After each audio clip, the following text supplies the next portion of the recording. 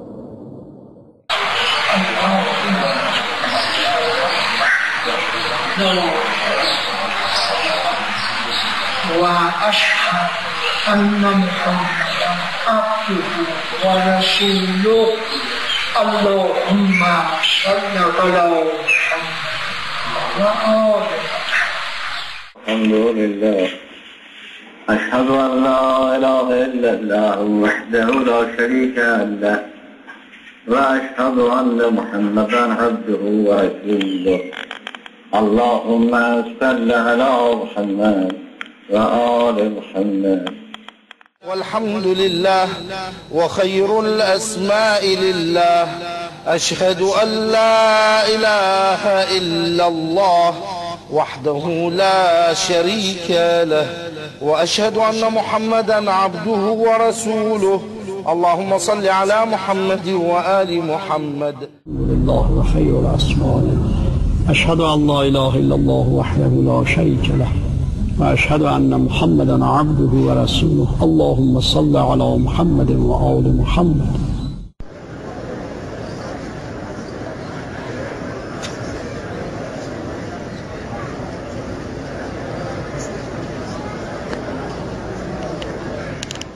أشهد أن لا إله إلا الله وحده لا شريك له، وأشهد أن محمدا عبده ورسوله. اللهم صل على محمد وآل محمد. الحمد لله. أشهد أن لا إله إلا الله وحده لا شريك له، وأشهد أن محمدا عبده ورسوله. اللهم صل على محمد وآل محمد. أشهد أن لا إله إلا الله وحده لا شريك له، وأشهد أن محمدا عبده ورسوله. اللهم صل على محمد وآل محمد. والحمد لله وخير الأسماء لله. أشهد أن لا إله إلا الله وحده لا شريك له، وأشهد أن محمدا عبده ورسوله. اللهم صل على محمد وآل محمد. أشهد أن لا إله إلا الله وحده لا شريك له، وأشهد أن محمدا عبده ورسوله. اللهم صل على محمد وآل محمد. أشهد أن لا إله إلا الله وحده لا شريك له، وأشهد أن محمدا عبده ورسوله. اللهم صل على محمد وآل محمد. أشهد أن لا إله إلا الله وحده لا شريك له، وأشهد أن محمدا عبده ورسوله. اللهم صل على محمد وآل محمد. أشهد أن لا إله إلا الله وحده لا شريك له، وأشهد أن محمدا عبده ورسوله. اللهم صل على محمد وآل محمد. الحمد لله. أشهد أن لا إله إلا الله وحده لا شريك له، وأشهد أن محمدا عبده ورسوله. اللهم صل على محمد وآل محمد. أشهد أن لا إله إلا الله وحده لا شريك له، وأشهد أن محمدا عبده ورسوله. اللهم صل على محمد وآل محمد. أشهد أن لا إله إلا الله وحده لا شريك له، وأشهد أن محمدا عبده ورسوله. اللهم صل على محمد وآل محمد.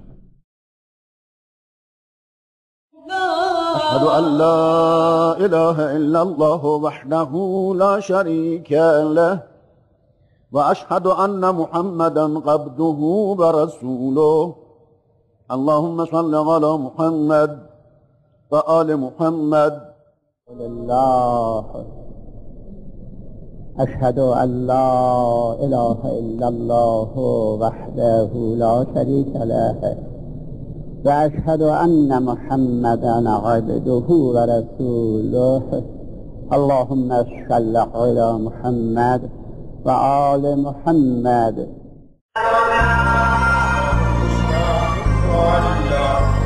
الحمد لله. أشهد أن لا إله إلا الله وحده لا شريك له،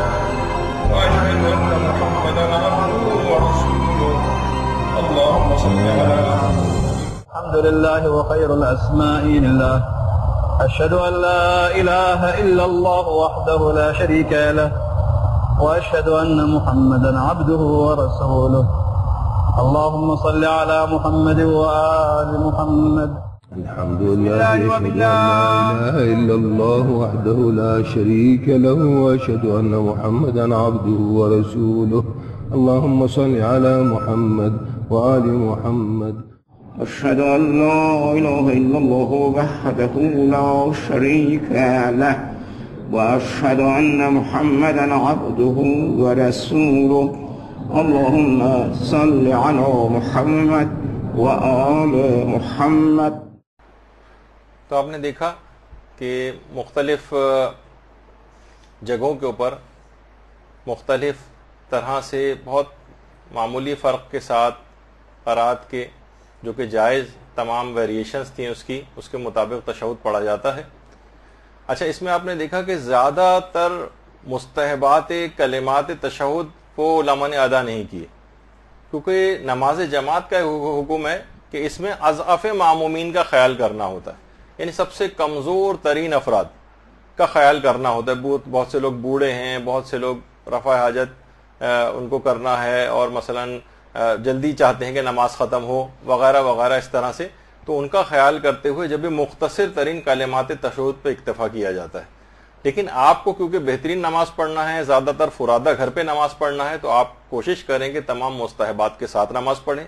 ابو بصیر کی تفصیلی تشہد والی جو تشہد ہے وہ بھی آپ پڑھیں. ہمیشہ نہ پڑھ سکیں تو جس وقت ہو، فراغت ہو، دل چاہ رہا ہو پڑھنے کا، نماز کو اور بہتر بنانا ہو تو اس انداز سے پڑھیں. انشاءاللہ جو ہماری اگلی نشست ہوگی وہ درود ہی کے موضوع پر ہوگی، اور اختتام بھی اسی درود کے کلمے کے اوپر کرتے ہیں. درود بھیجیے محمد و آل محمد.